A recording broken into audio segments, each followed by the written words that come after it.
เสร็จแล้วครับนี่ Punch and Pie with Family ครับทุกคนวันนี้นะครับเราก็จะมารีวิวปากกา 3D Printing ครับนี่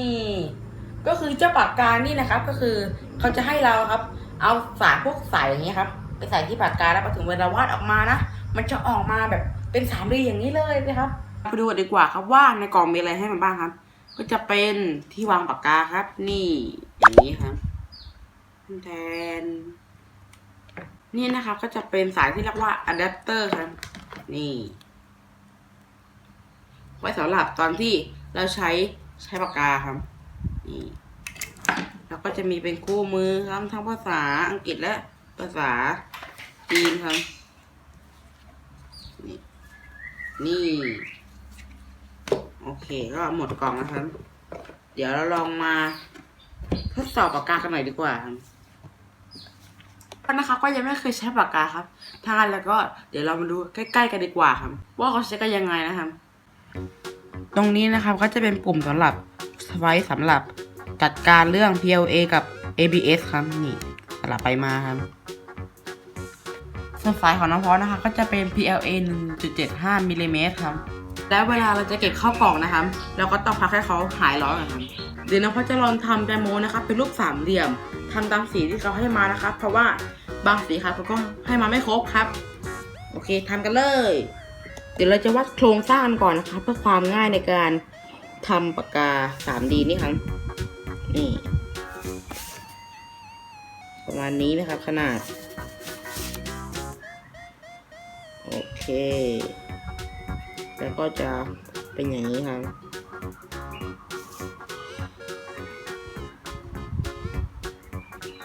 ได้แล้วประมาณนี้ครับมีเวียไว้หนึ่ง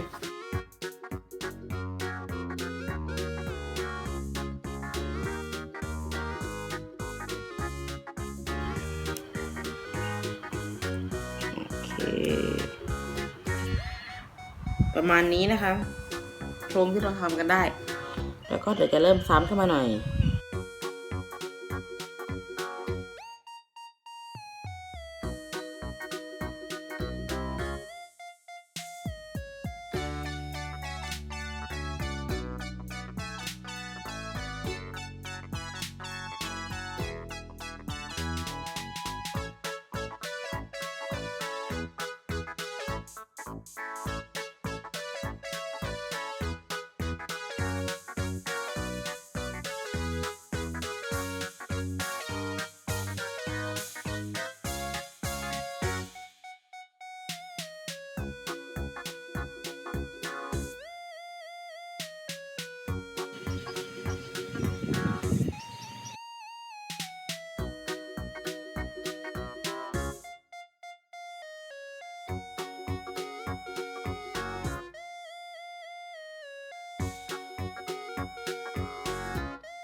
รายละเอียดกันอย่างนั้นเหรอ ทำไมหนูไม่เก็บให้มันยาวๆอีกนิดนึงอะยาวเส้นอะ มันเก็บไว้อย่างนี้ เหรอ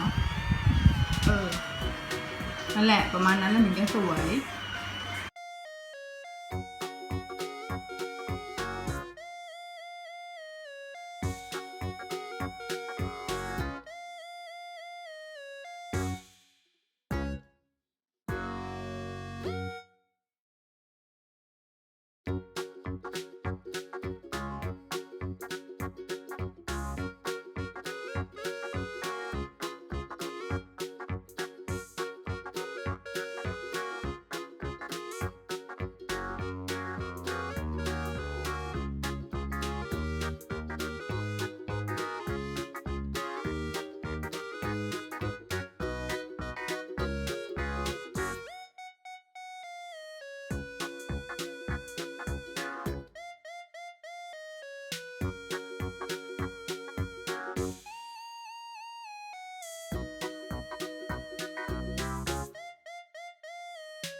ตอนนี้นะครับเปลือกแตงโมของเราก็เย็นแล้วครับเดี๋ยวเราไปทำเนื้อกันเลยครับ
เสร็จแล้วครับนี่แตงโมจาก